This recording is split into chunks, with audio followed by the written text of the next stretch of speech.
Atletski klub Atina iz Vršca po 8. put uspešno je organizovao tradicionalni atletski miting pod nazivom Atinske igre. Takmičenje su svečano otvorili pomoćnik ministra za sport i omladinu Darko Udovičić i član gradskog veća Marko Rašić. Prvo moram da istaknem svoje lične impresije što sam danas ovde u Vršcu i zadovoljstvo i što mogu da predstavljam Ministarstvo omladine sporta Republike Srbije i da svojim ličnim primjerom i primjerom ministarstva koji po celoj teritoriji Republike Srbije promoviše i atletiku i sport u cijelini kao zdrav način života. Ovo je jedna manifestacija, kao što ste rekli, 8 godina za redom.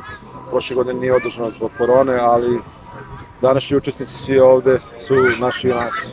I siguran sam da je njima ovo najdrži dan danas u godini i siguran sam da će se lepo družiti, da će u fair playu proglasiti, vidjeti koji je najbolji među njima i siguran sam da će od ponedjeljka svi zajedno i sa nekim novim drugarima još češće i još bolje krenuti posvećenije da se bave atletikom.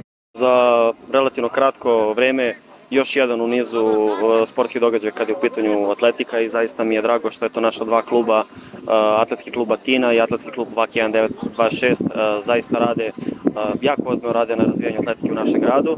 Ovog puta je Atletski klub Atina bio i domaćin ovog takmičenja i ovom prilikom bih se zahvalio.